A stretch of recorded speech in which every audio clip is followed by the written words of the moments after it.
இறைவன் அல்லாஹ்வின் நல்லடியார்களே, நம் அனைவருக்கும் அந்த ஏக இறைவனின் அருள் உண்டாவதாக. இன்னைக்கு மத்தியானம் நாங்க ஒரு 3, 4 பேர் சாப்பிட்டுக்கிட்டு இருந்தோம். அதுல ஒரு வக்கீல், அவரு மெய்வழிச்சாலையில உள்ளவர். அந்த கொள்கையில உள்ளவர். அவரு சாப்பிடும்போது இதுதான் எனக்கு ஃபர்ஸ்ட் டைம். அவருடைய சாதத்தை எடுக்கிறதுக்கு முன்னாடி கொஞ்சம் எடுத்து இப்படி தான் இப்படி வச்சிருந்தாரு. அப்படியே வச்சு அப்படியே ஒரு நிமிஷம் தியானத்துல இருந்து அதுக்கப்புறம் சாப்பிடுறாரு. அப்ப எனக்கு பக்கத்துல உள்ளவரு கொஞ்சம் அவரும் வக்கீல் தான், கொஞ்சம் ஏடாகூடம் முடிச்சவரு. அவரு சொன்னாரு, "ரொம்ப டீப்பா கடவுள் நம்பிக்கை கடவுள நினைக்கிறீங்களே, முதல்ல இத நினைங்கன்றாரு." என்னன்னா, நாங்க சேத்துல கால வச்சா தான் நீ சோத்துல கைய வைக்க முடியும். அதாவது அவர் எடுத்த உடனே இதுக்கு நன்றி இறைவனுக்கு இதையெல்லாம் நினைச்சு இறைவனுக்கு நன்றி செலுத்துறாரு. ஆனா இவரு சொல்றாரு, "இறைவன அப்படி வையி. முதல்ல நாங்க சேத்துல கால வச்சாதான் நீ சோத்துல கைய வைக்க முடியும்னு" ஒரு தத்துவம் சொல்றாரு. அப்ப இது பார்க்கறதுக்கு ஒரு நியாயம் மாரி இருக்கும். பகுத்தறிவு பேச்சு மாரி இருக்கும். இது ஒரு வகையில ஒரு டிஸ்கஷன் தான். அப்ப இது 2 பேரும் பேசிக்கிட்டு இருக்கும்போது, அவர் பேச, இவர் பேச, அப்படியே பேச்சு கொஞ்சம் நல்லா இன்ட்ரெஸ்டாவும் இருந்துச்சு. அப்ப இடையில நான் கேட்டேன், "ஏங்க அவருடைய இது நம்பிக்கை அது. உங்களுடைய நம்பிக்கை பிராக்டிகல். அப்ப பிராக்டிகல் நம்பிக்கை ஆதாரபூர்வமா நீங்க சொன்னீங்க. அவன் சேத்துல கால வச்சாதான் நம்ம சோத்துல கைய வைக்க முடியும். ஆனா இவரு மானசீகமா இறைவனை நம்புறாரு. அப்ப அதை விட பிராக்டிகல் நம்பிக்கை தான் சிறந்ததுங்கிறீங்க. இப்ப என்னுடைய கருத்தையும் நான் இதுல பதிய வைக்கிறேன் அப்படின்னேன். அவன் சேத்துல கால வச்சாதான் நம்ம சோத்துல கைய வைக்க முடியும். அது உண்மைதான். ஆனா இதுதான் பிராக்டிகலு. இதைத்தான் நீ முதல் நினைக்கணுங்கிறீங்க. அப்படி நினைக்கணும்னா நீங்க இன்னொன்னு நினைக்கணும். இந்த சேத்துல கால வைக்கிறான் பாருங்க, இந்த விவசாயி. அந்த விவசாயி சேத்துல கால வச்சாதான் நம்ம சோத்துல கைய வைக்கணும்னா, அந்த சேத்துல கால வைக்கிற பூமி எது? சொல்லுங்க. அது இறைவன் கொடுத்தது தானே?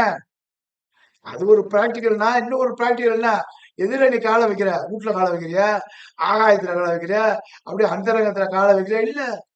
இறைவன் படைத்த இந்த பூமியில கால வைக்கிற. அப்ப அந்த பூமியில கால வச்சாதான் எதுவும் நடக்கும். அப்ப இறைவனுடைய பூமி தான் மெயினா இருக்குது. அதான் நமக்கு இப்ப பேஸா இருக்குது, ஆரம்பமா இருக்குது. அதே மாதிரி நீ சேருன்னு சொல்றியே, அந்த சேற்றை பத்தி இறைவன் தன்னுடைய திருமறையில சொல்லும் போது, மேலேந்து தண்ணி இறக்குறார். மேலேந்து வானத்திலிருந்து நான் தான் இந்த நீரை இறக்குகிறேன். இந்த மழையை நான் தான் பொழிய வைக்கிறேன். இந்த மழை நீர் இந்த பூமியில விழுந்தவுடனேதான் அது சேராகுது.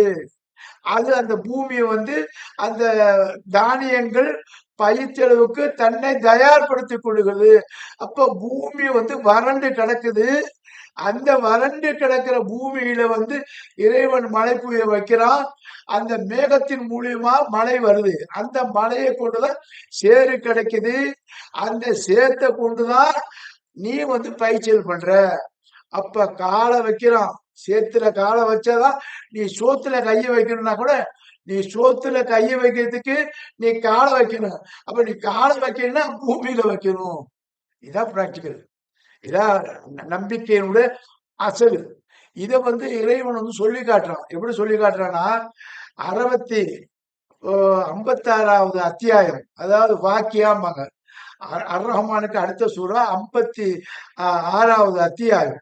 அதுல 63வது வசனம், 64வது வசனம், 65வது வசனம், 66, 67, 68 இத்தனை வசனங்கள், ஒரு 7, 8 வசனம் நீங்க வரிசையா படிச்சு பாருங்க. அதுல இறைவன் கேட்கலாம். இப்ப எப்படி நம்ம எல்லாம் சாப்பிடும் போது ஒரு டிஸ்கஷன் பண்றோம்னா, அந்த டிஸ்கஷன் பண்ற நம்மளை பார்த்து கேட்கறான், நீ குடிக்கிற தண்ணிய பாத்தியாங்கிறான். நம்ம ட்ரிங்கிங் பண்றவன், இந்த தண்ணிய பாத்தியா? இத நான் கொடுத்தனா நீ குடிச்சியாங்கிறான். நீ குடிக்கிற தண்ணிய பாத்தியா?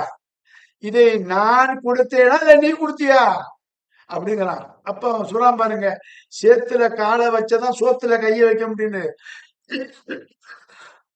அதுக்கு முன்னாடியே பூமி வேணும், மழை நீர் வேணும். அதான் இறைவன் சொல்றான், நீ குடிக்கிற தண்ணிய பாத்தியா? இதை நான் உற்பத்தி செய்தேனா அல்லது நீ உற்பத்தி செய்தாயா அப்படிங்கிறான். எவ்வளவு பெரிய ஒரு ஒரு வார்த்தையை வந்து நமக்கு வந்து ரொம்ப அசால்ட்டா இறைவன் போடுறான் பாருங்க. இப்ப எப்படி நமக்குள்ள குதர்க்கமா பேசணுமோ, அந்த குதர்க்கத்தோட இறைவன் நம்ம பக்கத்துல வந்து உட்கார்ந்துட்டு பேசுற மாதிரி இருக்குது. இந்த குடிக்கிற தண்ணீரை நீ குடித்தியா நான் உண்டாக்குறேனா சொல்லுங்கிறான். அப்ப அதே மாதிரி இந்த மலையை நீ பாக்குற, இந்த மலையை நீ உருவாக்குனாய நான் உருவாக்குறேனா? இந்த மலையை மேகத்திலிருந்து நீ பொழிய வைக்கிறைய நான் பொழிய வைக்கிறேனா? அப்ப இந்த மலையிலிருந்து வறண்ட பூமியை வெடிக்க செய்வது, அதை தயார் பண்ணுவது நீ செய்தியா இல்ல நான் செய்தேனாங்கிறான்.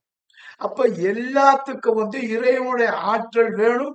இறைவனுடைய அந்த உதவி வேணும். அந்த உதவி இருந்தாதான் மத்த உதவிகள் வரிசலா வரும். ஃபண்டமெண்டல் ஒரு உதவி வந்துடும், அது மேலதான் மத்த உதவிகள் உட்காரும். அப்ப நீ சேத்துல காலை வைக்கணும்னா அந்த சேர் எங்க இருக்குது? பூமியில இருக்குது. அந்த பூமி யாரு கொடுத்தது? இறைவன் கொடுத்தது. அந்த பூமி சேர ஆகணும்னா என்ன இருக்கு? மழை வேணும். அப்ப அந்த மழை நீரை யாரு கொடுத்தது? இறைவன் கொடுத்தது. அதான் சொல்றான், நீ குடிக்கிற தண்ணிய பாத்தீனா, இதை நான் உற்பத்தி செய்தேன், நீ உற்பத்தி செய்தான்னு கேட்கிறான். அப்ப எல்லா கேள்விகளுக்கும் பதில் வந்து இறைவன் புறத்தில் இருந்து இருக்குது. ஆனா நாம வந்து ஒரு காரியம் செய்யும்போது அந்த காரியத்தை மட்டும் வச்சு நாம குறை சொல்லக்கூடாது.